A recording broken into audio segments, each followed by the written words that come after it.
All right, sports fans, welcome back to You've Got to Go. You're joined by myself, Matt Stonia, sat next to me, Ben Patterson, and we're joined by a very special guest today. Definitely on the Mount Rushmore of British athletics club running, the club scene. Some may know him as the head coach of Tonbridge. Most of you will probably know him as the man who films videos for YouTube. But we know him as Mark Hookway. Mark, thank you very much for joining us today. Thank you for coming on. No, thank you very much, and I'm honoured. It's so good to be on a podcast with young people who are keen to promote the sport. Yeah, well, we try our best sometimes, and thank you very much for reaching out after last week. We Ben and I had a very interesting discussion about something we feel quite strongly about, and you reached out, and we organised this today, and we'll get into that a little bit later. But obviously, Cardiff's just happened, and Tonbridge are on the rise. They're at the peak of their powers, thanks to you, after Mansfield winning that, and then obviously with Jack Higgins winning the senior men's short course yesterday. So you must be feeling pretty good about yourself in the club. We've had a good 8 days, I suppose, haven't we, with the Mansfield win. Yeah. Jack doing so well yesterday. Yeah, it's one of those things where I think all coaches at some stage think, oh, they're going to pack up if things stop going so well. And I thought we'd never win another national championship, and suddenly you win something and you're back in the game, it feels like, and it's yeah, you get a real buzz, and so do other people at the club, of course, and it inspires the younger ones. I think more than ever, with social media, it's one of the good things. There's a much greater awareness by the youngsters of what the seniors are doing than there ever was, perhaps.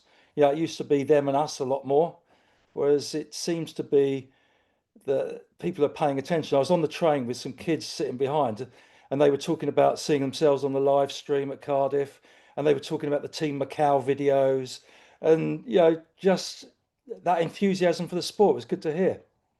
Yeah. Do you think that's always a good thing though? Because I always think that sometimes those younger kids probably see the likes of Jakob doing these 100-odd-mile weeks, double threshold, and then you're seeing these 13-year-olds trying to replicate that. And I always think there's a good side of it, but also that's a pretty major drawback. Yeah, it's a good point, Ben. We had at Tunbridge, we got 6 distance running groups. 3 of them are senior age group, and then you got under 13, under 15, then under 17 and 20. Maybe don't know the Basingstoke's like it, but yeah, we get occasionally we get one of the under 17s join our group for a session because they couldn't make theirs in that week or whatever. And there was one on Friday, and he said, "Oh, can I do this again?" And I said, "Well, look, you just got to take it steady. You're second year under 17. You're doing the right training. You're running really well." But I know from looking at Strava or listening to people like you say, the temptation is to follow. I want to push on even more, and it's our job to explain. Just take it in little stages, um, and just incremental year on year. But yeah, you just got to be aware, haven't you? I think of what people are doing, and I think again a positive of Strava is you can probably get a feeling of who's doing the wrong things sometimes, and just have a quiet word with them. Yeah, you're speaking to two Strava lovers here. That's I'll spend. I think it's probably my most used app, and I don't even run at the moment. But speaking of Cardiff, obviously it was a great result for Jack winning the senior men's short course. Obviously he's part of Tunbridge now. What was that going into? Was that always the aim?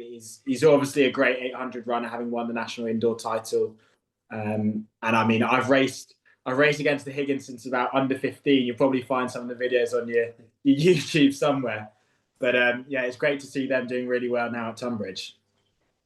Yeah, it was always a target to do that race. I wouldn't say we've prepared. In fact, the weeks go by so quickly, and you're suddenly on it, aren't you? Because especially now, it's 2 weeks earlier than before. So we haven't prepared after the end of the summer. He had what 10 days break, I think, completely in about September. His brother Ted had an enforced break, sort of with a tight hamstring, at the end of August into September, and he had 3 weeks, I think. So yeah, they're obviously naturally fit, and they've got done really well this autumn. They're both quite new to a reasonable level of training. Um, 2 years, was it 2 years ago? Or 2.5 years ago they joined us, and they were pretty much out of the sport. They left college, working full time, training on their own, disillusioned, and yeah, it was their dad contacted me, and it was last chance resort really to try and get them going again. And somehow it sort of clicked. They clearly got the talent, Yeah. just needed an environment where they were surrounded by some, positivity and motivating training partners. I think it's probably, probably Ben's had it at Basingstoke. So I'd say that's probably more similar than what there's been in Invicta. That sort of environment, you just really work off each other a bit, Yeah, definitely. Yeah.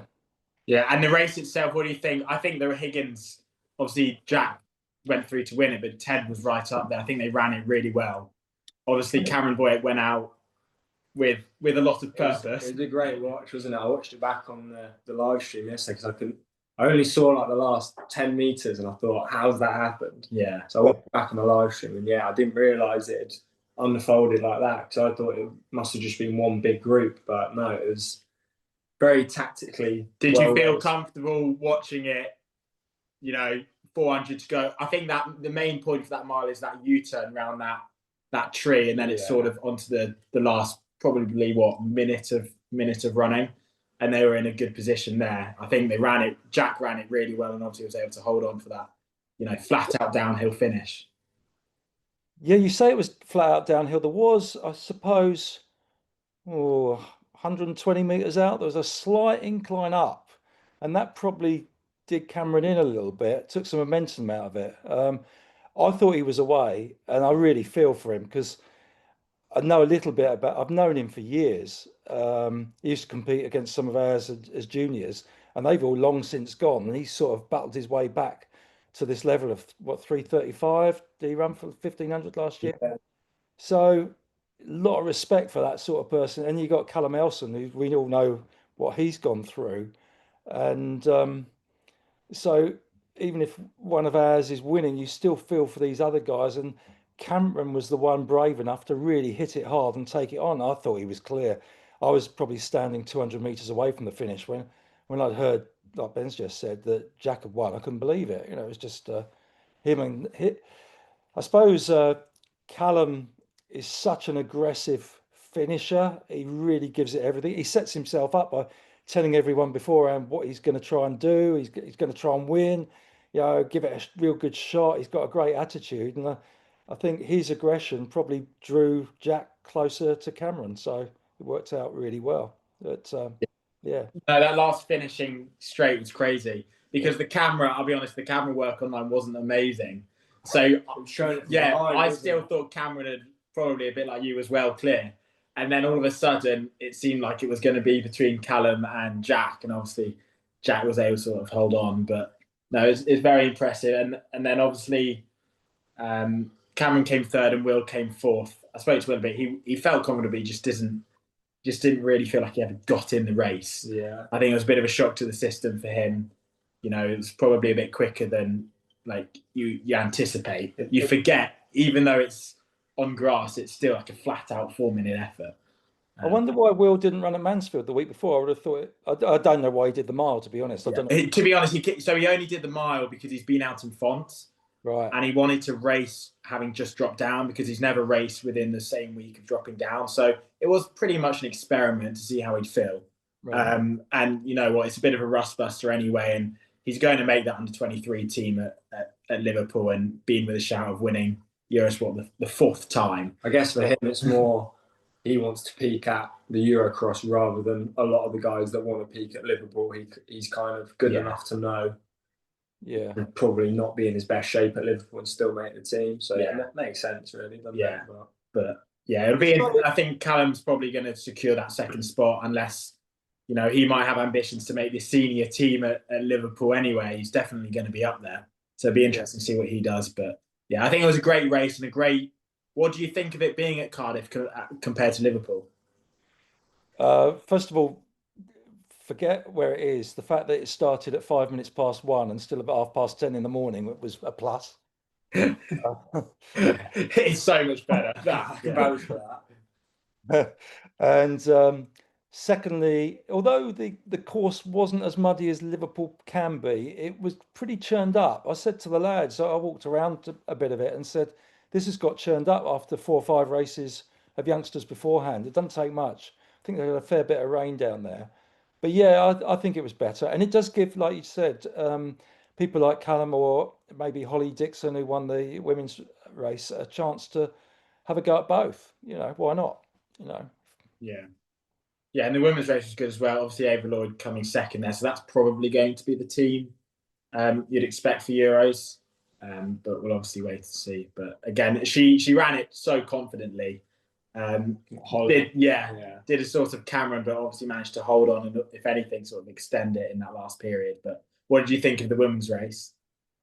Yeah, again, in that respect, Holly was the one who was brave enough to hit it early, and she got the reward, didn't she? It was different from the men's.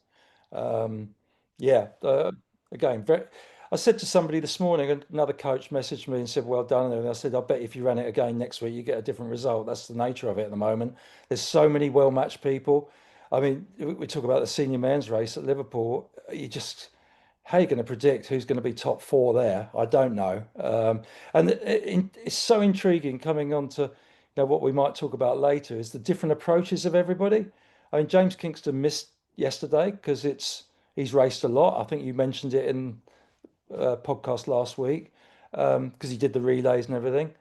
Jacob Can's done similar amount of racing, but he raced yesterday. And then you've got Richard Slade, who won the national. I think he did one race in Belgium, and then he's doing this. And so everyone's sort of approach is different. Will Barnicoat coming in without racing, and then last year you had David from Shaftesbury ran so well, and he hadn't raced at all for months. And so everyone's got a different approach, haven't they? Yeah, I think that's what makes it so exciting and so unique, especially for Liverpool. Everyone's coming in from totally different angles, but everyone wants the exact same goal at the end. And I think the nice thing is because it's a team of 6, it's not really one winner. There's multiple winners. So it's not like only one person's going home feeling good about themselves. There's a few people to go home and look forward to Eurocross. In terms of the senior races, what did you think of them? Obviously, there wasn't stacked British talent in both, but it's obviously a slightly two-dimensional race with the East Africans and the Brits fighting over sort of the front and then minor places. Yeah. Well, how many people are there in Britain a similar level to Zach Mohammed, Richard Slade, Jacob Can? There's a lot, isn't there, when you add it up now? The depth is fantastic, really. And that's why I just like seeing Brits race Brits. I think it's just so intriguing. We all know each other to some degree. We've got a lot of respect for everybody, especially those that are not fully professional, battling away alongside work and everything else. You know what they're going through to get to that level. And there's a lot of commitment, I think, going into it by so many. So, yeah, I look forward. I think there'll be the odd surprise at Liverpool, I'm sure, Yeah, there always is, isn't there? There's just someone that no one's even thought about that just makes that team, which is why cross country is actually a good watch sometimes. Even if Ben can appreciate cross country, there must be something good about it. But then that is Liverpool, and we'll probably end up doing a Liverpool preview at some point. It'd be rude not to. But in terms of Liverpool, that is, and we spoke about it last week. That's the crowning jewel at this time of year for the cross country. You've obviously been around for ages now, and Liverpool's been a part of that club process for people growing up. How do you sort of view Liverpool? And when people finish their track season, is that everyone's primary target? And are you leading the club and the members of the club sort of towards that?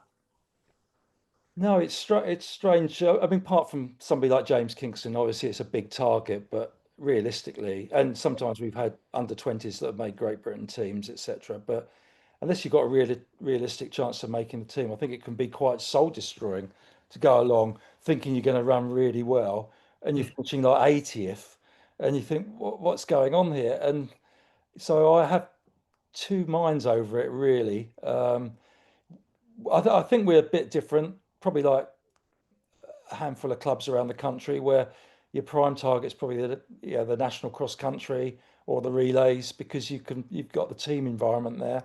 And I do accept that for a lot of people, that's not necessarily that important to them. So no, I don't really view Liverpool other than for a few individuals. It's important. Funnily enough, I'm trying desperately. When we won at Mansfield once before, we were invited then as a result of that to compete against Central AC, must have been Swansea, I think, and a team from Ireland as a team event at Liverpool to decide which British club would go to the European Club Champs. And we beat Central on position of the last scorer, something really tight. My immediate reaction was, oh my God, how are we going to get a team together? Because there's going to be another race in February that we hadn't planned for. And luckily, a few of the lads were up for it, and we had a half decent team to go to Portugal. And we got there, and we could not believe how seriously other countries' clubs took it. We finished 8th team, and we had a really good team. And yeah, it was like almost like a European cross country. It was so serious. And found nothing about it this year. No, nothing about it. So some of the lads were asking, should we get a team together for Liverpool to compete? I said, well, we don't even know there is a possibility of going to European champs. But that would Yeah. be nice, to be able to do that. Yeah. How do you sort of manage? Because Ben and I would probably see the sport from an individual standpoint with very minimal team performances. I guess for us that would be Bucks, and I think we both sort of valued that. I mean, Ben won the 15. I beat him in the 15 the year before, but we both represented, and that was the only sort of team aspect we've had. How do you manage dealing with people who join the club for personal aspirations, which is totally understandable because it is an individual sport, yet balancing team races like the relays, your Mansfield, having a strong team for a national cross? Is that something you sort of, put to the team and say, look, if you want to be a part of Tonbridge, we're a team environment, we'd like you to do this and this? Or does it come from, the athletes themselves saying, I want to be part of this team, throw me into this relay or that road race? It's probably more of the latter. Most of them train with each other. And I think that's the case at somewhere like Cambridge, for example, as well. They've got a similar sort of feel over it, the way they go about it. They want to compete for each other. So somebody like Tom Keane will be just, up for taking part in a relay and make some adaptations for it. But so there's that it depends on the environment you've got, really. And then we've got people like James West, of course, who left the area a few years ago. He's been to America. He's now up in Manchester, and it has to fit in with his program if he's ever going to turn out for us. So we don't expect him to, but he would love to if it just happened to work out and fitted into his plans. So I think we've been quite lucky. I remember some guy years ago sitting down with me and saying, Mark, you don't realise this sport is an individual sport. It's not a team sport. And I thought, oh, well, okay, fine.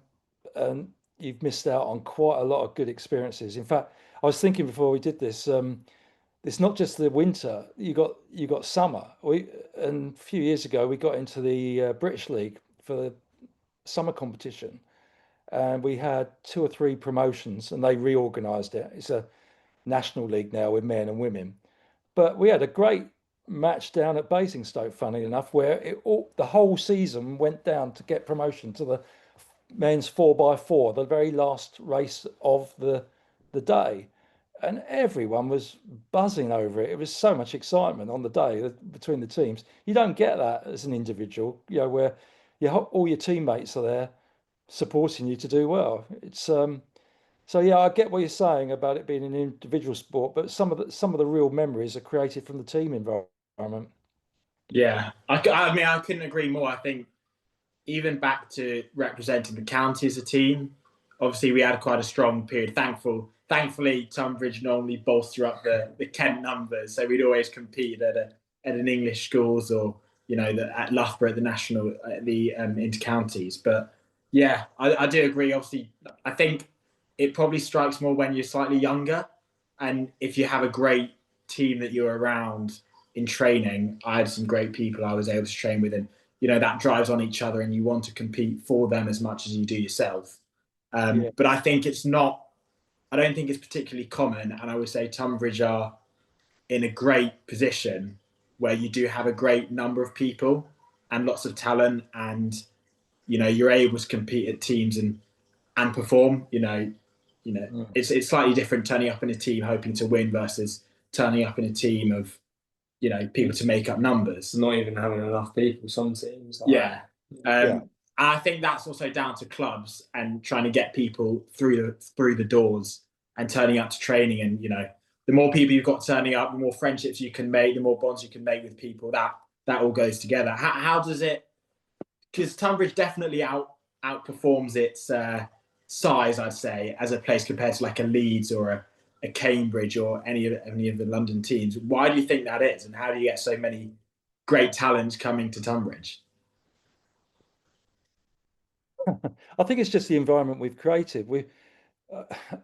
If I go down to the club on a Tuesday night, we joke there's 4 or 5 of us that have been around since the 1970s. It's and we just love the club, and it's growing. In fact, we were told in the summer that for registered athletes, we're the biggest club in the country now. We've got 900 registered competitors. It's incredible. It's unbelievable that for a town, for a big town. Or, I don't want to belittle Tonbridge as a place, but if Tonbridge is there in terms of a city and population, and the athletics club's right up there, it doesn't really make sense. But obviously, I guess you have to be a part of it to sort of understand that and realise how it does that.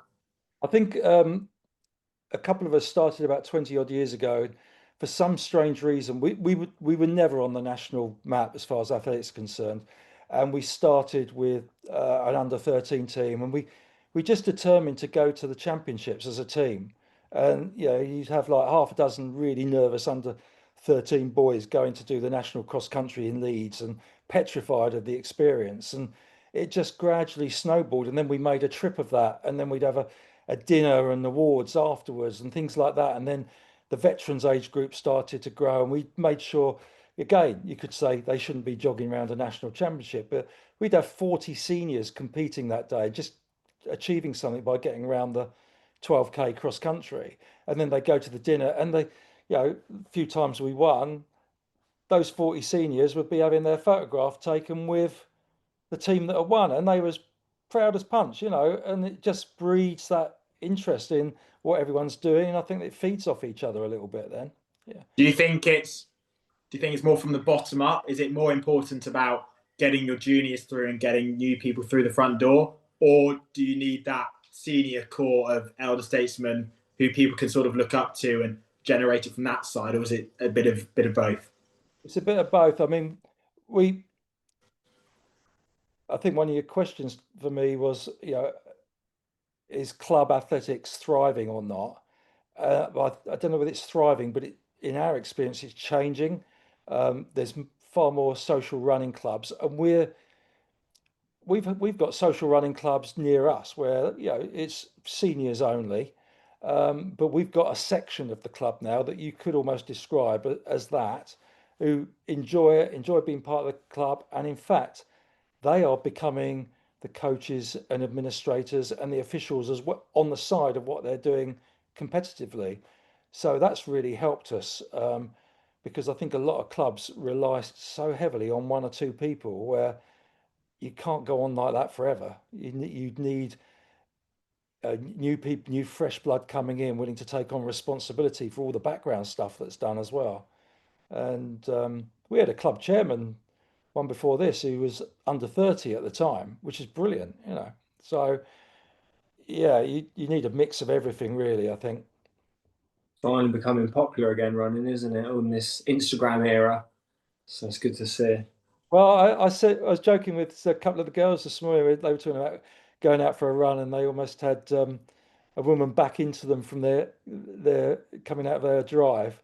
And we were talking about what abuse you get and stuff on runs. I said, do you ever get the comment, get your knees up, and stuff like that? Oh, no, never get that. That's what we used to go get back in the day. But it's so common now. People are running. Hopefully you don't get the abuse you used to get when I was your age. Yeah. Just hurry up. We get that. Yeah. Or get outside for a run. What are you doing still sat inside? Hopefully the only thing that's getting shouted at people is you've got to go. Yeah. Yeah. Yeah. So what would you say a typical training week looks like down in Tonbridge? Because obviously you've got a real mix of athletes, a real range of disciplines. How do you kind of manage that? Is there separate groups, or do you just try and get them mixing together? No, we have separate groups, as I said, by age group. We've had periods where there's been a lot of debate about that. If you get a really good under 15, should he be training with under 17s or whatever, or even with seniors, which you do in some clubs. I know it's just how it has to be, but because we've been able to grow it, we keep them separately, and I think that's quite healthy. I mean, if you hear some of the conversations under 20 lads will have, you don't want an under 13 girl in front of that, do you? Sometimes. No. So I think it's healthier like that, and it keeps the training volume in control, as long as you've got enough coaches that can oversee it and organise it. Since COVID, we've gone to using the track one way or another 5 nights a week, so Monday to Friday, plus Sunday mornings. We share it with Tonbridge School, and we've had, back in COVID, as we came out of it, we had designated areas everyone had to book, and we've sort of kept like that to try and coordinate everything, which works well. I quickly opted with our group to go to Tuesday Friday rather than Tuesday Thursday, which is traditional. Yeah. And I found the extra day recovery makes such a huge difference. And with the senior group, which mine are 18 to 32 or something, just about all of them. And if they're working, they've then got a choice. They do the Friday night session, and then they can have a lay-in on Saturday rather than do a Saturday morning session or anything. They can go their long run on a Saturday, or they can do it on a Sunday. It just gives that little bit of extra flexibility, really, how to work it. We generally use the track on a Friday. We find it as a group just works really well, and then we have to use the roads. There's no lit grass areas particularly that we can use in the winter, so we're on the roads on a Tuesday typically. That's how we work. Yeah. And is that throughout the year, or does that change at different times of the year? No, Over track focus. We're lucky in the summer. We've got beautiful sports fields near the track, as you probably know. They're unbelievable. They are. We say that at Loughborough where it's pretty good, but those Tonbridge fields are. How far would it be to do like an outer circuit of like all the fields? Do you know? It's probably 3K. Yeah, that is wow. That's unbelievable. I lost many rugby matches there, unfortunately, but yeah, no, it's an amazing place. And obviously, how does it work with the school? Obviously, it's all their facilities, but you guys are all there so often. Is that a good relationship? Does that work quite well? Yeah, it does work well. We're a customer of theirs. It's promoted by the local council who invest as well, so it's a three-way arrangement. The school benefit financially from having us there, but it gives them some control over how many people are using their grounds at any time. And yeah, it's worked really well for years, decades actually. And those fields are a good discipline because we do effectively track sessions on grass, which I think's made a big difference over the years too. Yeah, for injuries and things like that, Yeah. And you mentioned it when you messaged us the other day about doing sessions and people getting a bit too giddy, which we've probably both done in the past, although Ben likes to consider himself very measured now. And you mentioned an amazing point about James West being told by George Gandy, who used to be the head coach of Loughborough Endurance, about doing their 5-minute reps, which is a standard session we do at this time of year up until that Christmas period. Normally 6 by 5 minutes, off a minute on the track. And you mentioned how George Gandy would say to James how far, Jack Buckner had gone, or, the pass, how far they went. And it made me laugh because when we were there, it was the exact same. I remember Luke Duffy saying, this is how far James West had gone. And the rumor was that he'd done a session where it got to the 18 Well, he got to the 200-meter marker, so we've done 1,800 meters in his 5-minute reps, and that was like the go-to. So for about 3 years, myself and Angus, we try and get to the 1,800-meter mark by the end of the session every time we did it.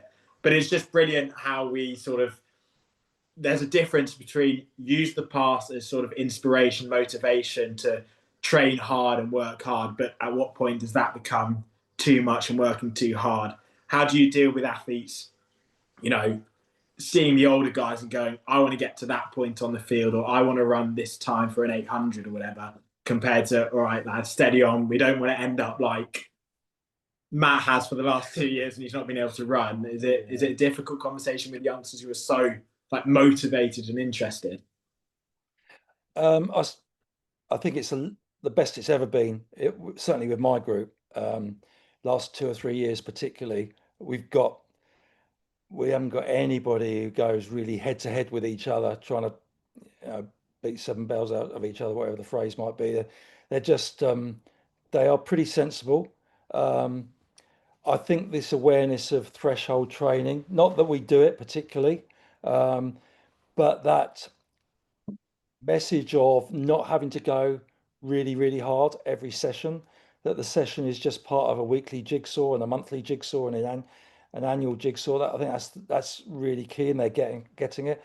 It's really hard to keep people healthy so they don't break down with injury or illness, as you know.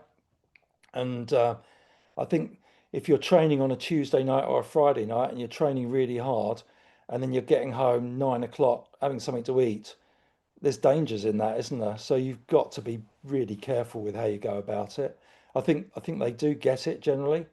I'm in a lucky position that I've retired from work, so I spend a lot of time.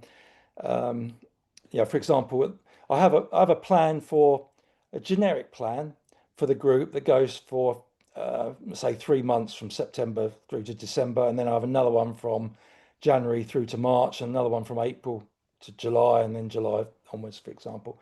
And then every week I take what I've got, think, is it still suitable? There's a couple of options in there. I tweak it. I get people to sign up in advance, which is a blessing from COVID, because you had to know who was coming and register them. So we kept that going. So I've got the names of the 20 odd people that are coming to the session.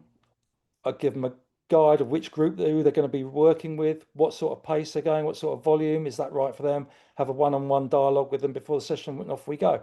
So I think there's a lot more control, and they go, oh, I think I can handle that well. I could go a bit quicker. I said, well, no, I'm suggesting you start at this and you run with Matt or Ben, and you just take it steady.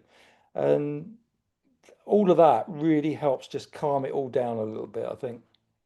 Yeah. That's interesting. Where does that initial plan, you talked about the 3 sort of phases of the year, where does that come from? I'm sure you've had that for years. And who did you sort of learn that off? We're probably going a bit further back in time now. It's a mix. It's how it's evolved, really. I change it a little bit every year. I mean, I can remember 6 or 7 years ago, we added quite a lot. We're very lucky in Tonbridge. I mean, I can't imagine what it's like in inner London or something. We've got some really nice road circuits in the winter, like a 600-meter loop, a K loop, 800-meter loop. So you've got some options. And we can do runs where you're going up and down the pace. You might do a K fast and a 500 steady and continue that for quite a lot. And Andy Vernon, I can remember telling me on some day at St Mary's, that was one of the best things he did, added to his training, this control of pace, whether it's 400s on the track, doing it that way, or on the roads, and just mentally stimulating, trying to add different things, really. And then even recently with James Kingston, because he's so strong compared to others in the group, we've added him on a Tuesday. He'd do a morning session on his own. For example, he did 16 times 90 seconds with 30 seconds recovery. And then in the evening, he did a progression run of 11 miles with a couple of the others. And it's a big day, but he's not mentally drained from it. But he's able to train with others as well as do what's right for him.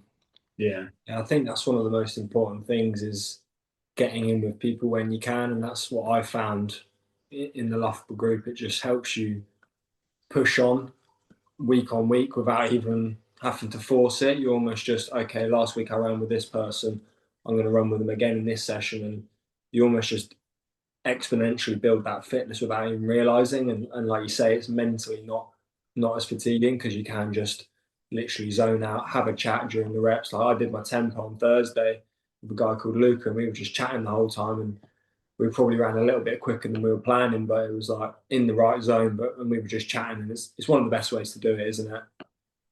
I think go back 10 years with places like Loughborough, particularly, I found we had quite a few went there, and they were doing the session we were talking about, like the 5-minute reps on a Tuesday, and then they were doing a big session on the grass on Saturday, and in between on the Thursday they were having this, I don't know what you want to call it, a threshold race. A race. Call it a race. It was a race. And they were wrecked, some of them. Yeah. And that isn't necessarily the fault of the coaches there. They're giving these options to people to consider sensibly, but there's probably so many people you can't have that very detailed discussion with, and then you've got to have the discipline from the individual on top of it, haven't you? Yeah, I think what has been the case in the past, and I would totally agree with you now, it's very similar in Loughborough. People are a lot more sensible and understanding of sort of threshold, and not, killing yourselves every session. But I think if you pick up 15, 20 of some of the best endurance athletes in the country, throw them in one place, say you're going to train together, you know what happens with egos and, splits and times, and, everyone chasing each other. And I think Loughborough's definitely been a victim of that. And I've definitely been a part of it in the past as well. And at the time, it's great and it's fun and it's exciting, and it's great bashing people around on a Tuesday and a Thursday. But you look back on it and think, it's probably not the most sensible thing to do. But then it also coincides with what you mentioned to us as well, which is the love for it and the excitement and the enjoyment of it. And some of those Thursday night tempos are some of the, my best memories at Loughborough. And yes, it might not have been the best thing to do, but there has to be a level of enjoyment and love for it, but then matching that up correctly. And I think that's one of the most important things, is making sure you do love it and enjoy it. And how do you sort of make sure people are there at the end of the day for the enjoyment factor?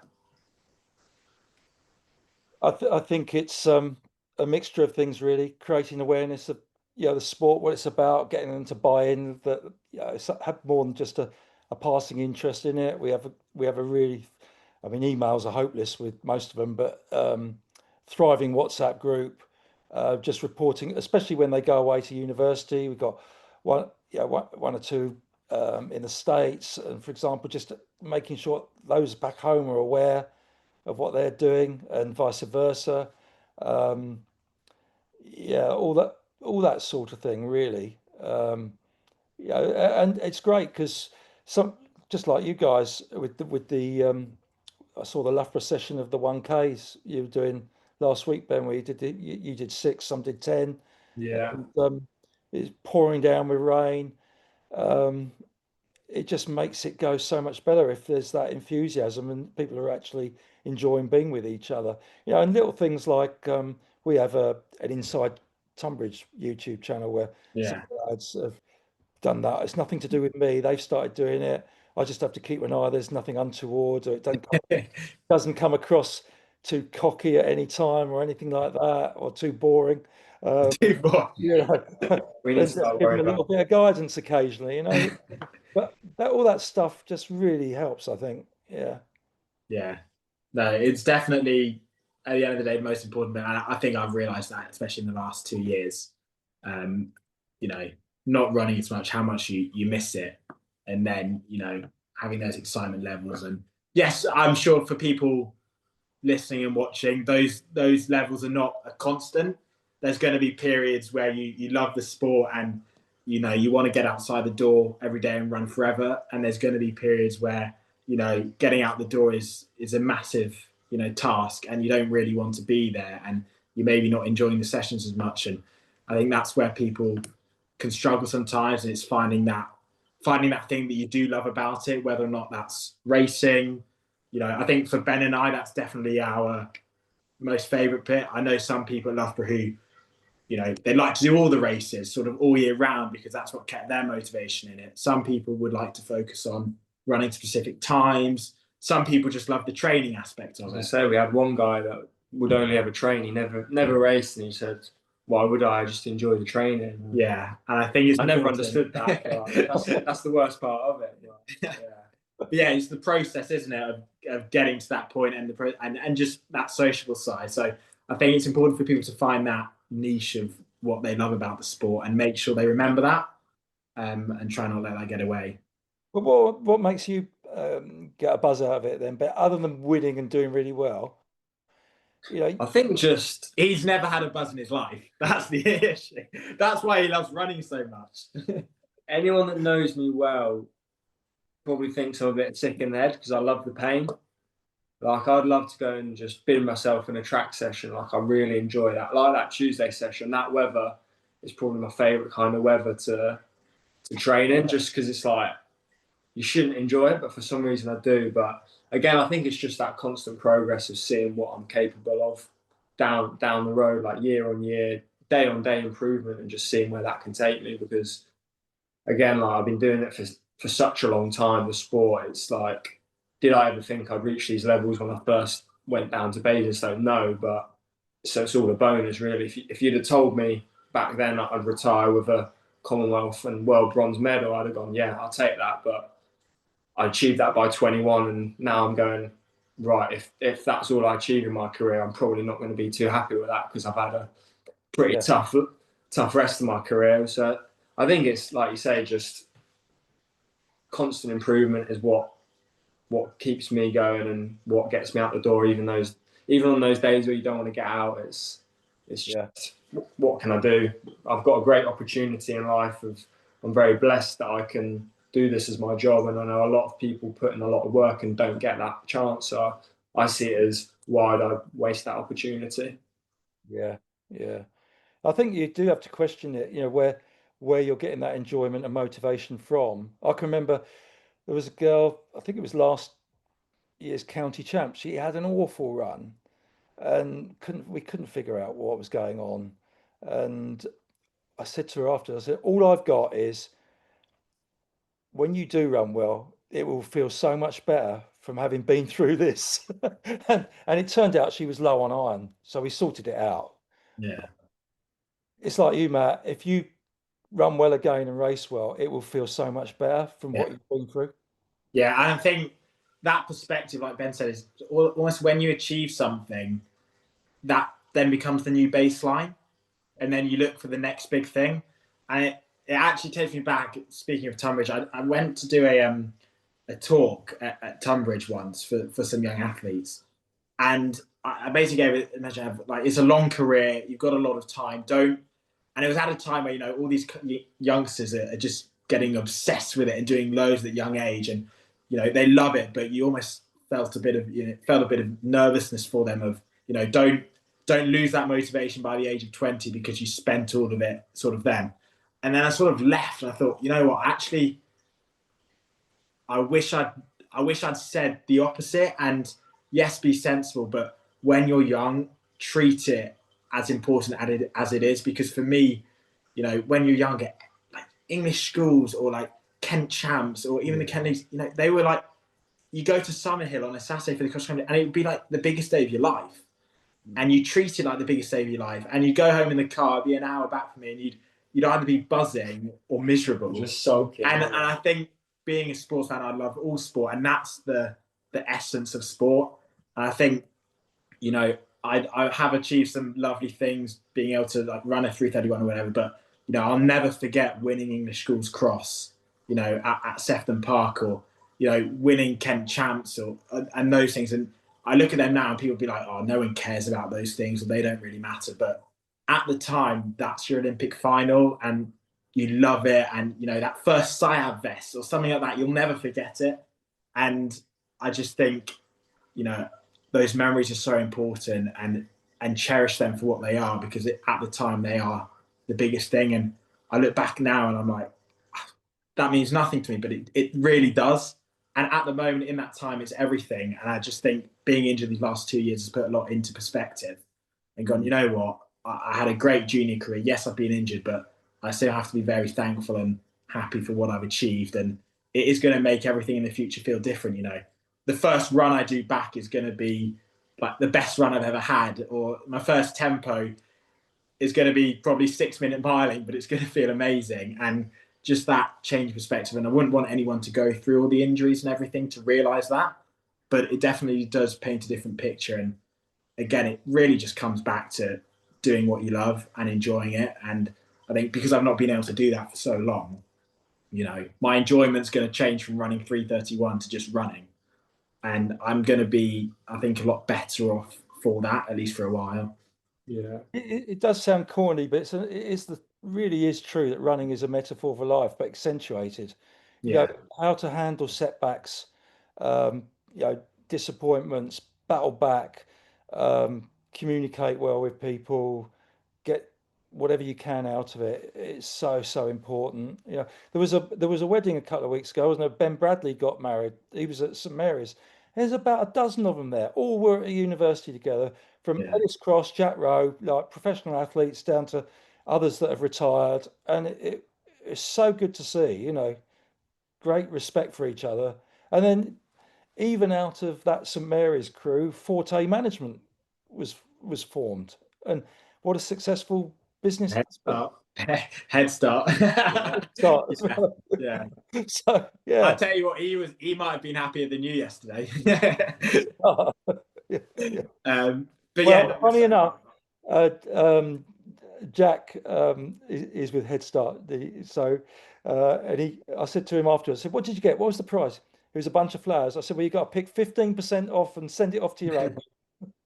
He'll ask for that as well. Yeah, he went, no, Sam, it want is there 50% flowers? Give it to Izzy. Yeah, Izzy will be shocked she's getting flowers for the first time. But so what would you say, like, obviously we've touched on it from the athlete's point of view, what would you say from the coaching point of view? Because you obviously put a lot of time and effort into it. What would you say motivates you, and what do you get out of it?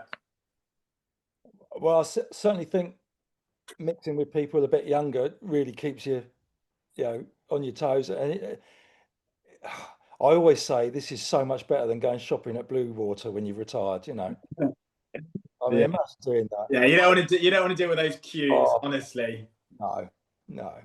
And I can remember we went up, we got up to Lee Valley for a session most Christmases at some stage, just to get a few prepared for indoor. And I paid for a group of them for it's like £4 a session or something. So I put my 20 quid down and paid for them. And one of them goes, "No, let us chip in." I said, "No, you don't understand. Coming here and watching you guys train is like going to the cinema for me. It's just so good, you know, seeing people in full flow, training hard, working hard. And then you've got all the periphery stuff. You know, even this morning I had 6 of them doing some drills and plyos, etc., before a few very steady 200s. And one of the girls is standing there. I said, "What's up?" She goes, "I can't do this one. I can't do this one." And sort of encouraged her to have a go, and she could do it. And just seeing people being able to do things they didn't think they could do, I think that's such a big part of it. And yeah, there's always a challenge, and the challenge is mainly with the people that are struggling. You know, it's like I always say, it's like spinning plates. You get a few going, and then one falls off, and you're worried about that one that's struggling and finding answers to it. And yeah, if you go about it the right way, you can build a lot of contacts. You know somebody I can send them to for who's really good on prehab and rehab stuff. I've got another person who's really good with specific foot issues. We've had some success with, and so it's just keeping that consistency and finding ways to enable that for people. Did you always see yourself when you were younger being a coach, and was that something you thought would find you, or do you find it?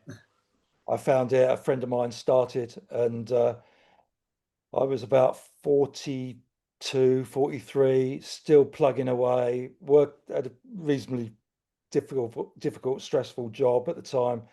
I was running 40 miles a week, finishing 60th in the Kent League, and thought, "What am I doing this for?" And he said, well, why don't you come and coach? And his son and my son were similar age. My son threw discus and did a bit of running, but our sons did it. And so we got together and focused on that and really enjoyed it.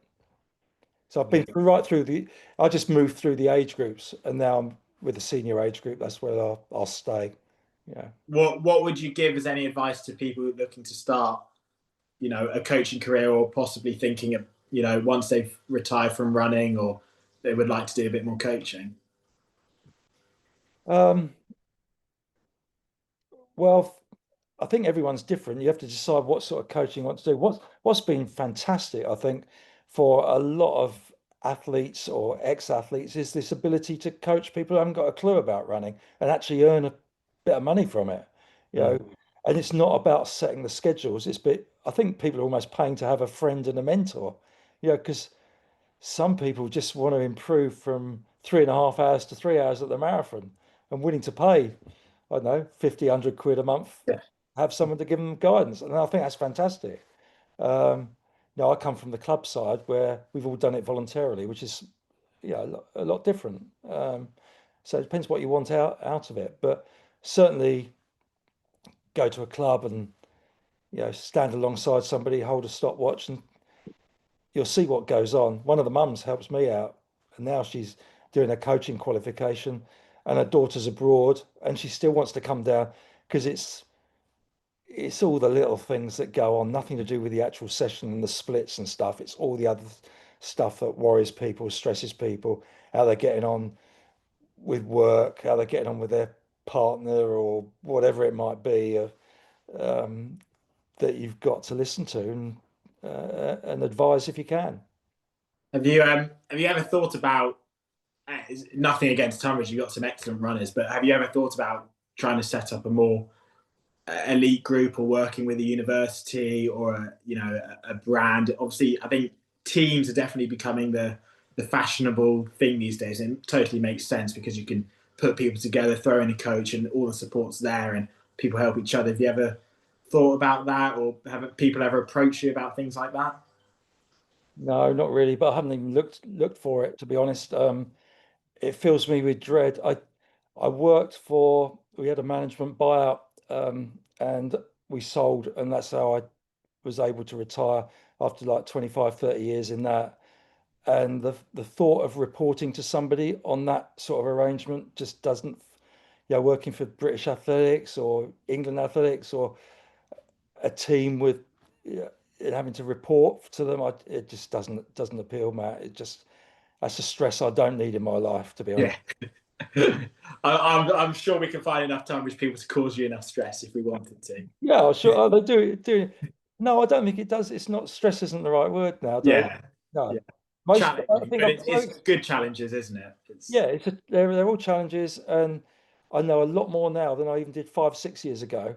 So most things I can sort of deal with one way or another, rather than get stressed over it. It used to be the most important thing to win the under-13 national cross-country title, and now you realise it really isn't. No.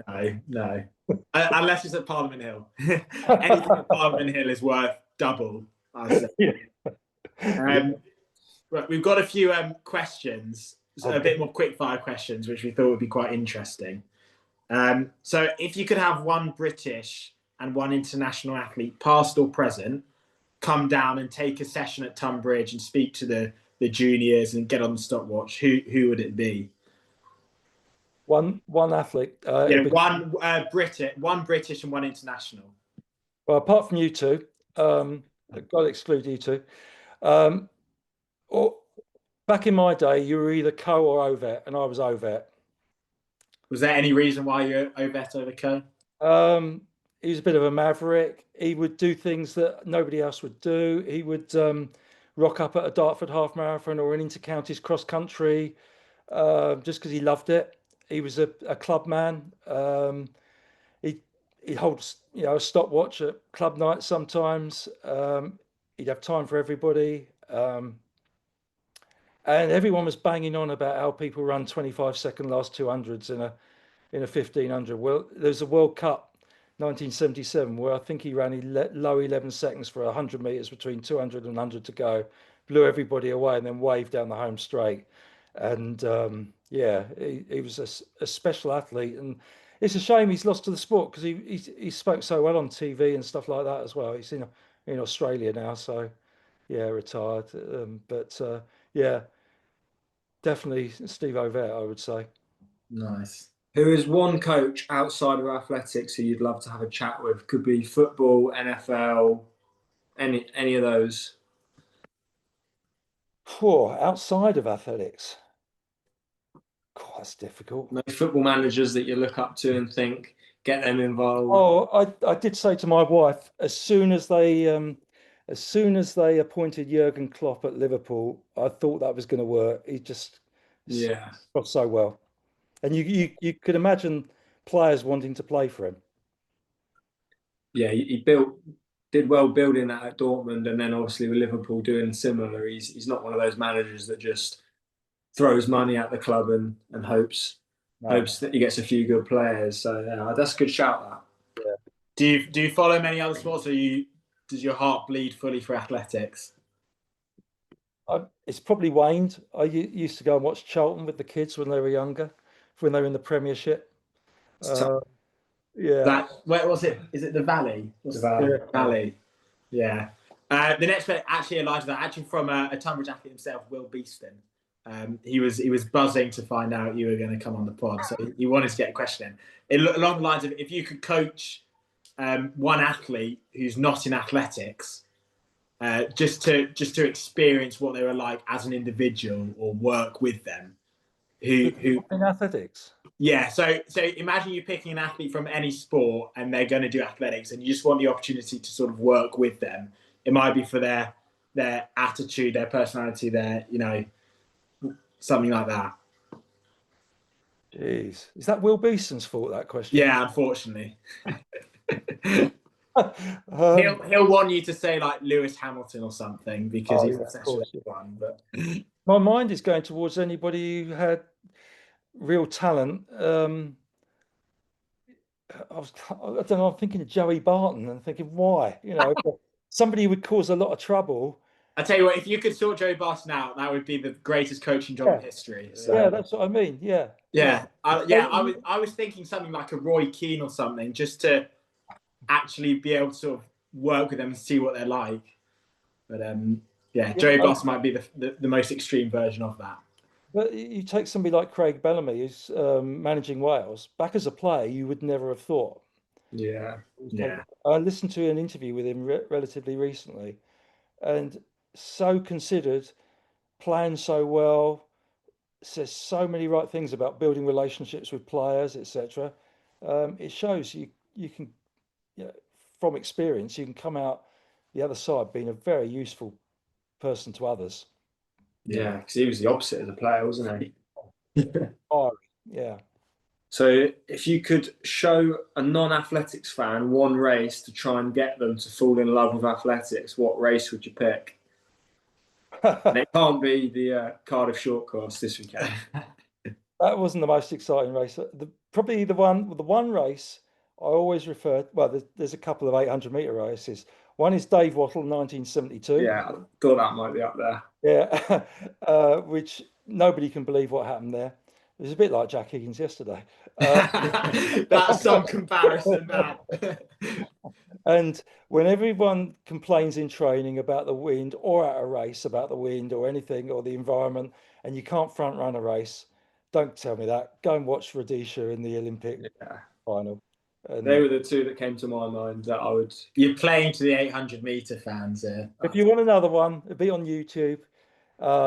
It was when we won Mansfield the first time, and Chris Ollie set off with Johnny Hay, and Johnny Hay was a sort of young superstar at Aldershot, and everybody from Aldershot was going to telling us how Johnny was going to smash him on the last leg, and Chris ground him into the ground and won. So that was pretty good from a Tonbridge perspective. Always good to see Aldershot. Yeah. Who would you say is your biggest call it enemy or rivalry in the club athletics world?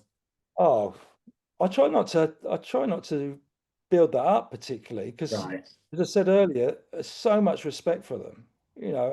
I was so pleased when Cambridge won the road relays. Yeah, we finished second to them. I was chuffed with second. I didn't think we finished second, and you could see how much it meant to them.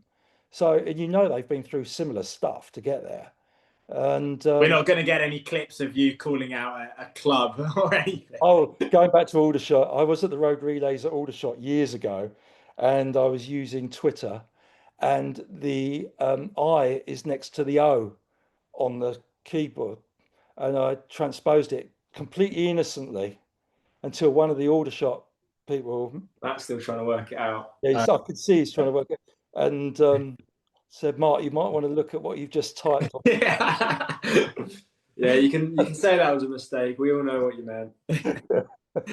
And then the next question actually aligns with the one you mentioned about Mansfield. Is of all the races you filmed, obviously you've been all over the place with the camera. Were there any races where you filming, watching, thinking, you know, I was there for that race, or that's one that's going to stick with me for a while? Yeah, can you guess what that was? Ben was. I don't think Ben was. Oh, but was it Bergen at the Bedford? Yeah, I actually Ben was in that one. I think I actually got goosebumps watching it. Yeah, under 20s came out, I think, just before the under 23s, and they were both really top quality races. Yeah, we ran quicker than them. I remember. I've watched that video. I think, don't you say something like you're really like monotone in it and quite like factual, and then you sort of watch it and you're thinking, Mark, you're witnessing history here. And then I think at the end you sort of realise, you go, well, it's quite quick, this. Yeah. But what, for anyone listening, which year is that to go watch? 2019. Yeah, and I'm pretty sure, yeah. Under 20s. Yeah, me and Max were both first years. He ran 145, I ran 146. Yeah. Before super shoes. Yeah, it's just in bang average spikes. Yeah. Don't big him up anymore. There's another video on the YouTube somewhere. If someone can find it, we'll have to give him a shout out. I think it was at Yeovil. I just ran a 2-second PB in the 400. You didn't film my race because obviously you're 800 and up only. But I'm throwing up on the track, and I'm like, and I stumble across the camera, and you just go, "Excuse me, I'm filming," and I'm just like, I'm like a zombie. I'm completely out of it. And I remember watching it back thinking, this is so good. So if anyone can find that, then fair play. Yeah, it was my season opener. I ran a 2-second PB. Oh, it's the worst I've ever felt. I must be on the floor for an hour. It's funny you should say that, because occasionally when you look back now at some of the videos, there's people in it you didn't realise at the time what they'd end up be. Yeah. Well, I think there's a national at Parliament Hill with Keely Hodgkinson being second or third at cross country. And you think, really? I didn't know she'd even done that. Yeah. No, it's an amazing, and especially obviously being from Kent, it's an amazing sight to see yourself in these under 15 Kent champs or cross countries, and you'll probably find some of myself racing against the Higgins brothers and James Kingston on some muddy field in I can't remember which Kent leagues they are now, but yeah, it's amazing to sort of look back, especially if you're from Kent. You get a bit more airtime than maybe other people. Definitely. I mean, there was a county cross country. Where was it? Down your way. It was horrendous conditions. It was the first time I'd seen Alex Yee. Oh wow! The under 17s. I thought, who is this lad? And look what happened. Look, eventually with him, and you think, geez, glad I captured that. You know. Yeah. In my my actual A-level PE exam, you do this section where you watch a video, and then you have 30 minutes to kind of write the athlete a training plan, and then you have to speak for like half an hour to the camera. And the video they used was a Mark Hookway video of, I think it was Jack Higgins. So I had to analyse him as an athlete and then write him a plan and speak about it. And I think I got 29 out of 30, which was like pretty unbelievable at the time. So yeah, I think it was all because of the great video. Yeah, GCSE you got, isn't it? It was an A-level. I made it. But yeah, no, those videos are amazing, and everyone. My uncle, when I mentioned I was seeing, he said, "Is that the one who films the videos?" So everyone knows you in the athletic sphere, That's very nice. but for different reasons. And then last two questions. The next one is, what's your favourite event of the year? Club event. Yeah, I'd probably say the National Cross Country Championships, because I mean it's up north and I've got about 150 signed up to go on the trip, 2 bus loads. We have a dinner in the evening, got the hotel sorted. Yeah, it's It's an amazing event, isn't it? And it must be. Is that probably the most rewarding as the coach, seeing so many Tonbridge vests just flood that start line? yeah, definitely. Yeah. Across the age groups, we're having more difficulty, I think, since COVID, persuading the sort of under 13s to go. And I wouldn't be too worried if we didn't have under 13 teams at Mansfield, which doesn't bother me too much. But when you think for the national, I think it's more the occasion and the club spirit more than anything. It'd be nice to have as many as we could. So yeah, it's always it's a lot of work involved in organising it, of course, but yeah, it's worthwhile. Yeah. No, it's always nice I might be from Invicta, but it's always great seeing just any Kent vests. You know, at the end of the day, you got to support the county. And then the final question is, who would be in your Tonbridge, if you have an all-time 4-man lineup for your Mansfield relay, who's your Tonbridge 4-man lineup? Oh, you shouldn't ask questions. This is going to upset. we may have saved it for the last on purpose. I'll tell you who want to be in there, who ran well once for Tonbridge, Donald Carter. Well, we're editing that out. That was his claim. He was claimed to fame. No, we're not giving that bloke any airtime. He's going to love you for that. He's got a bronze medal there. Does he? I'm surprised. He's probably mentioned that to me countless times. You know, as his career highlight. But it depends how you want to pick them. But I think we won about 3 or 4 races with by about 1 or 2 seconds. People like Sean Malloy would outsprint Matt. I think Matt Shirley got outsprinted about 3 times by somebody from Tonbridge 3 years in a row. It was extraordinary. But I mean, James Kingston would be in there. So strong. Chris Ollie, who I mentioned earlier, he would be in there. Oh, crikey, we've got so many others. Ryan, I've always had a soft spot for Ryan Driscoll. Worked hard. He was never necessarily the most talented, but he got down to 840 for steeplechase, and always a great club man. And then probably Westy, who's probably best ever distance running in recent times at the club. Yeah, it's always good seeing him win some national titles in the Tonbridge vest. Yeah, and he had so many, niggles, injuries, and never got close to winning anything for years as an individual. And you wouldn't have, as a junior, certainly wouldn't have put him to be our best eventually. So, yeah, fair play to him. He stuck with it. Yeah. Well, thank you very much for answering it. And thank you very much for coming on the pod. It's been fascinating and great to have you on. Pleasure. I enjoyed it. And as I said earlier, it's I really like just talking to people who are passionate about the sport, and you two are. And you know, apart from your running, you're probably opening up opportunities for the future. Yeah, just like others are doing podcasts and YouTube, etc. Yeah. Well, we've got the face of radio, haven't we, Matt? Yeah. Just quickly before we let you go, obviously, me and Matt, we spoke about our thoughts on what we discussed last week, and obviously you reached out. Do you want to just quickly go through what your thoughts are on, from a coaching perspective, of how you try and manage that as a coach? And obviously, because you've got someone like Jack Higgins, who Euro indoors last year, and he's obviously got a GB vest again this year. If you'd have kind of said to him, do you want to peak for track season? He probably wouldn't have had those opportunities. And like you said to us after that podcast, it's such a difficult thing to get right, because it's, do you go all in? But then you look at someone like Jack, would he have ever had those opportunities if he didn't try and get fit for this time of year? It's such a gamble either way, isn't it? I haven't had really the conversation about the indoor, but I might. He loves indoor, quite rightly, and he's not really had a serious injury. he still struggles. It's not like perhaps you Ben.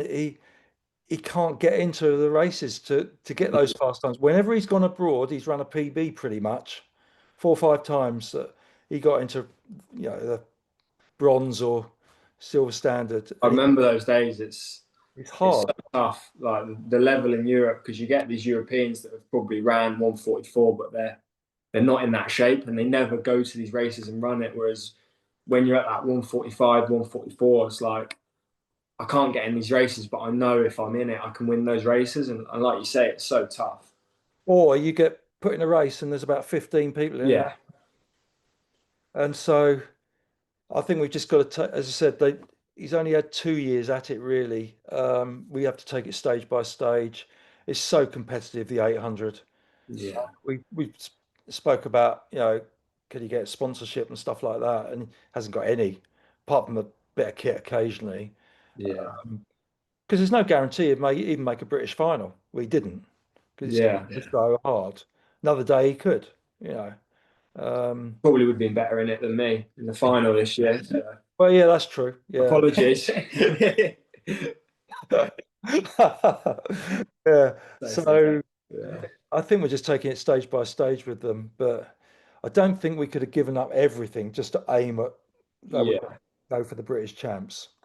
He has to have a splattering of other performances to attract, to get to that next level. It's building up that confidence as well of, now he's done that yesterday and beaten some big 1500-meter hitters in the race. It's, it's the belief more than anything of, okay, I can go to Europe and I can run 144 or something like that. And I hope he does, because he's very well. Both of them are very talented, and you mentioned they've got a full-time job as well. Yeah. Jack's a quantity surveyor. Very supportive work though. Work. See, back in the day, I remember reading about John Walker, who won the Olympic 1500, and he was different, so different then back in the day.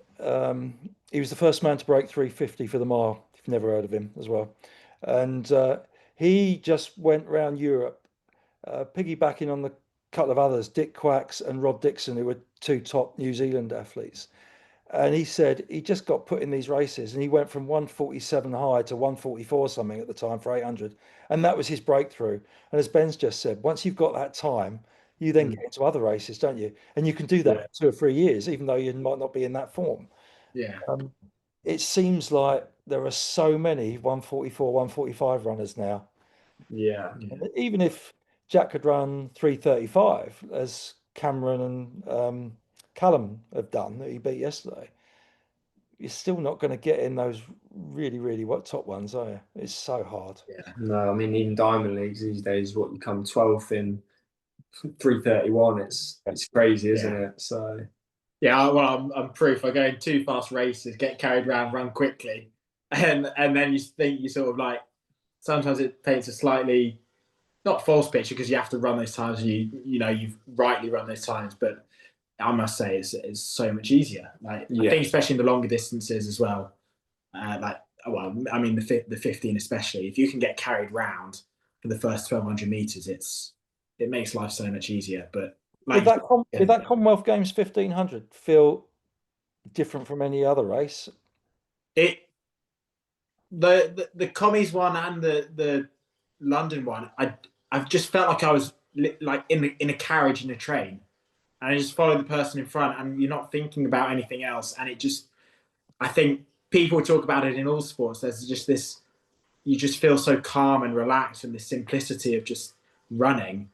And then I think the key is I'd always look at the bell with a lap to go. And I think for both of them, I saw sort of 2:35. And that was like, okay, I'm on for something good. You're running the numbers and thinking, okay. Yeah, you're doing like worst case scenario. It's like, I run a 60.